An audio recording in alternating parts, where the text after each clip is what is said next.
दोस्तों इस समय पीओके से बड़ी जोरदार खबर है और जोरदार खबर यह है कि वहां पर फिर से प्रोटेस्ट स्टार्ट हो गए हैं। और अब की बार जो सीपीसी सड़क है, चाइना पाकिस्तान इकोनॉमिक कॉरिडोर, उसको प्रोटेस्ट करने वालों ने बिल्कुल जाम कर दिया है, जिसकी वजह से पाकिस्तान और चाइना का जो व्यापार सीपीसी कॉरिडोर से होता था वो बिल्कुल ठप पड़ गया है और ट्रकों की लाइन लग गई है। और यहां पर लोग सड़कों पर बैठ गए हैं। -10 डिग्री टेम्परेचर होते हुए भी सड़कों से उठ नहीं रहे हैं। अब ऐसा नहीं है कि यहाँ पर पुलिस और आर्मी तैनात नहीं है, यहाँ पर पुलिस भी तैनात है, यहाँ पर आर्मी भी तैनात है, लेकिन जो यहाँ पर लोग बैठे हुए हैं इनका कुछ नहीं कर पा रही है, जिसकी वजह से पाकिस्तान और चाइना तो टेंशन में आ गए हैं। और यह खबर वायरल हो रही है। पाकिस्तान के ही अखबार डॉन ने छापा है, यह खबर 8 तारीख की है, 8 जनवरी 2025 की। जीबी प्रोटेस्ट 22 हावर पावर आउटेज की वजह से यहां पर लोग सड़कों पर आ गए हैं। और उन्होंने एक खबर और छापी है जिसमें छापा है कि पाक और चाइना ट्रेड सस्पेंड हो गया है। किसकी वजह से? इस प्रोटेस्ट की वजह से। Protest on KKH against power outage in Hunza, जो पाक ऑक्युपाइड कश्मीर है उसमें हुंजा नामक स्थान पर यह प्रोटेस्ट हो रहे हैं। और उसी के चलते यहाँ पर इतने सारे प्रोटेस्ट की वजह से यह पूरा जो सीपीसी प्रोजेक्ट है बिल्कुल जाम हो गया है, ट्रकों की लाइन लग गई है। अब इसमें दोस्तों ऐसा नहीं है कि युवा लोग ही भाग ले रहे हैं, इसमें सभी तरीके के बच्चे, बूढ़े, बूढ़ी महिलाएं सब तरीके से भाग ले रहे हैं। और यहाँ पर लिखा है कि Hunza 80 years old women also participate कर रही है, जैसे 80 साल की औरत भी इस प्रोटेस्ट में पार्टिसिपेट कर रही है, बच्चे भी इसमें पार्टिसिपेट कर रहे हैं। दोस्तों जिसकी वजह से जो पाकिस्तान का और चाइना का जो सीपीसी प्रोजेक्ट है, CPC China Pakistan economic corridor, वह बिल्कुल ठंडे बस्ते में चला गया है। और यहां से बिल्कुल पीओके से यह कट ऑफ कर दिया गया है, जिसकी वजह से चीन तो टेंशन में है ही और पाकिस्तान का भी मोई मोई निकल गया है।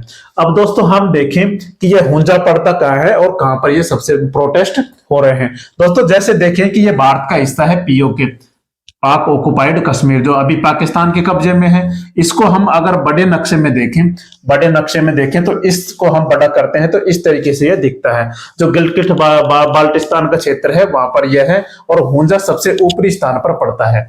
यह है हुंजा और हुंजा के आलियाबाद, यह है आलियाबाद, यहां पर से ये सीपीसी प्रोजेक्ट निकलता है और इसी के तहत ये आलियाबाद में ही प्रोटेस्ट हो रहे हैं। और यहाँ पर ये सीपीसी प्रोजेक्ट को बिल्कुल जाम कर दिया गया है। अब दोस्तों आगे हम देखें कि ये जो प्रोटेस्ट कर रहे हैं आखिर इसके पीछे कारण क्या है, इन प्रोटेस्ट करने वालों की मांग क्या है, उसके बारे में हम देखते हैं। अब दोस्तों सबसे पहले हम देखें कि जो ये सड़कों पर बैठे हुए हैं इनकी मांगे क्या है। सबसे पहले हम देखें कि इनकी जो मुख्य मांगे है वो है बिजली। ये क्या कर रहे हैं दोस्तों, जैसे पीओके में बिजली की सप्लाई बिल्कुल भी बंद है, वहां पर 20-22 घंटे पीओके में से बिजली सप्लाई काट ली जाती है, केवल 2-3 घंटे ही पूरे 24 घंटे से 7 घंटे में लाइट आती है। जबकि इनका कहना है कि जो भी प्रोजेक्ट हो रहा है, जो भी पीओके से जो बिजली बन रही है, जैसे सिंधु नदी पीओके से होकर ही बह रही है, तो सिंधु नदी से जो हाइड्रो पावर प्रोजेक्ट के तहत बिजली बन रही है उसका कुछ हिस्सा ही हमें दे दो, जिसकी वजह से 24 घंटे बिजली हमारे यहाँ पर आ सके। लेकिन पाकिस्तान ऐसा करता नहीं है, वह पूरी बिजली वहां से ले जाता है और यहाँ पर 2-3 घंटे ही बिजली आती है। और यहाँ पर ठंड इतनी पड़ती है, -10 डिग्री, 15 डिग्री, 20 डिग्री तक टेम्परेचर पहुंच जाता है, जिसकी वजह से इनको तो लाइट की बहुत ज्यादा जरूरत है, जिसकी वजह से ये प्रोटेस्ट करने पर उतारू हो गए हैं। दूसरा है एजुकेशन। यहाँ पर दोस्तों पीओके में जैसे भारत का जो जम्मू एंड कश्मीर है उसमें तो बहुत खतरनाक तरीके से अभी 370 हटने के बाद वहां पर कार्य चल रहा है और वहां पर एजुकेशन सिस्टम भी काफी बहुत बढ़िया है। लेकिन पीओके जो पाकिस्तान ऑक्युपाइड, जो भारत का जो हिस्सा बाकी बचा हुआ है उसको पाकिस्तान ने कब्जा कर रखा है। उस कब्जे वाले पाकिस्तान में पीओके में वहां पर केवल 12-13% ही साक्षरता प्रतिशत है, जिसकी वजह से वहां के लोग काफी परेशान है। वहां पर स्कूल कॉलेजेस नहीं है, जिसकी वजह से ये लोग प्रोटेस्ट कर रहे हैं। उनका कहना है कि तुम हमें मूलभूत आवश्यकताओं की पूर्ति नहीं कर पा रहे हो तो तुम बॉर्डर खोल दो ताकि हम भारत में जाएं और भारत में मिल जाएं, जिसकी वजह से हम आराम की जिंदगी तो कम से कम जी सकें। हमारी मूलभूत आवश्यकता है रोटी कपड़ा मकान की तो पूर्ति हमारी वहां पर हो जाएगी, जिसकी वजह से तुम बॉर्डर खोल दो, हम इंडिया में जाना चाहते हैं। तो इंडिया में शामिल होने की मांग ये करने लगे हैं। अब दोस्तों इनका कहना है, एक और इनकी मुख्य मांग है, इनका एक मुख्य नेता था, उसका नाम है मोहम्मद खालिद खुर्शीद खान, उसका नाम है मोहम्मद खालिद खुर्शीद खान। उनका कहना है कि हमारे जो मुख्य नेता है उसको रिहा करो, जो तुमने 34 साल के लिए जेल में डाल रखा है। अब दोस्तों मोहम्मद खालिद खुर्शीद खान कौन है, इसके बारे में देखते हैं। मोहम्मद खालिद खुर्शीद खान ये है, और ये गिलगिट बाल्टिस्तान में मुख्यमंत्री के तौर पर भी इन्होंने काम किया है। अब दोस्तों इनके बारे में हम और देखते हैं कि इनका जन्म हुआ था 17 नवंबर 1980 को, एज 44 साल, और पार्टी इनकी पाकिस्तान तहरीक इंसाफ, जो इमरान खान की पार्टी है, उनके ये मुख्य नेता हुआ करते थे।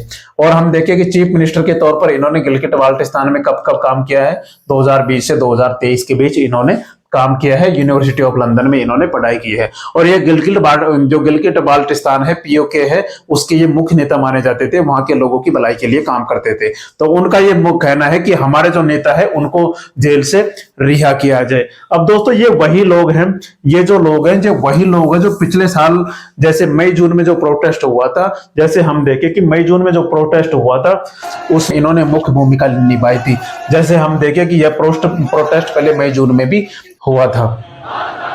अब दोस्तों इस समय और हम देखें कि पुलिस ने भी इस प्रोटेस्ट को भगाने की तोड़ने की पूरी कोशिश की थी, लेकिन जब पुलिस ने इनको मारने की कोशिश की तो इन्होंने भी पुलिस को खूब पिटाई की थी। तो इस तरीके से इन्होंने पिछले साल मई जून में भी प्रोटेस्ट किया था, और जब मूलभूत आवश्यकता की पूर्ति नहीं हो पाई तो इनका कहना है कि हम भी इस सड़क को नहीं निकलने देंगे, सीपीसी कॉरिडोर को नहीं निकलने देंगे जब तक पाकिस्तान हमारी मूलभूत आवश्यकताओं की पूर्ति नहीं कर देता।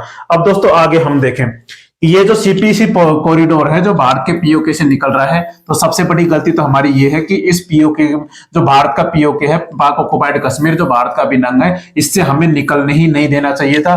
चीन और पाकिस्तान को साफ साफ बोल देना चाहिए था कि ये हमारा अभिन्न अंग है और इसमें कोई भी गतिविधि हमें स्वीकार नहीं है। तो सबसे बड़ी गलती तो हमारी ये भी है। अब दोस्तों हम आगे देखें कि जो ये सीपीसी कॉरिडोर है वैसे भी अब खटाई में पड़ता जा रहा है। खटाई में इसलिए पड़ता जा रहा है कि जैसे हम देखें कि पीओके में तो गिलगिट बाल्टिस्तान के लोग अभी प्रोटेस्ट कर रहे हैं, पहले भी प्रोटेस्ट कर रहे थे, तो उत्तर में तो गिलगिट बाल्टिस्तान के लोग यहां से निकलने नहीं दे रहे हैं, यहां से जाने नहीं दे रहे हैं। तो ऊपर से तो हो गए गिलगिट बाल्टिस्तान के लोग, तो यहां से ये प्रोजेक्ट सीपीसी प्रोजेक्ट जा रहा है।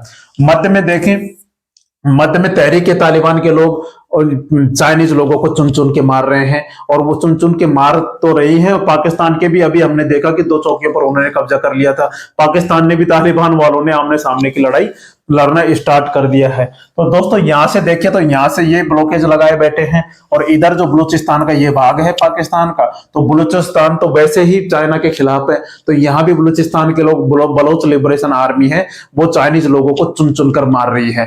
तो जिस तरीके से हम देखें कि दक्षिण में तो बलूचिस्तान के लोग हो गए, यहाँ पर दक्षिण में बलूचिस्तान के लोग हो गए, मध्य में देखिए तहरीक तालिबान के लोग हो गए, यहाँ पर देखें गिलगिट बाल्टिस्तान के लोग हो गए, जिसकी वजह से सीपीसी कॉरिडोर तो बिल्कुल ठंडे बस्ते में चला गया है। एक तरीके से कह सकते हैं कि अब चाइना भी परेशान हो गया होगा, क्योंकि वहां पर चाइना के काफी लोग यहाँ पर मारे जा रहे हैं। अगर भारत के पीओके से अगर ये नहीं निकालते तो शायद ऐसा नहीं हो सकता था। यह इल्जाम तो पाकिस्तान लगाते आया कि भारत की रॉ ऐसा काम करवा रही है, ये चाहती नहीं है कि सीपीसी प्रोजेक्ट यहाँ से निकले। दोस्तों हम खुले तौर पर कह रहे हैं कि हम चाहते नहीं है कि सीपीसी प्रोजेक्ट यहाँ से निकले, क्योंकि पीओके तो हमारा अभिन्न अंग है। जयशंकर साहब ने भी संयुक्त राष्ट्र संघ के मंच पर खुलकर बोला था कि पाकिस्तान समय रहते पीओके खाली कर दे, नहीं तो इसके गंभीर परिणाम भुगतने होंगे।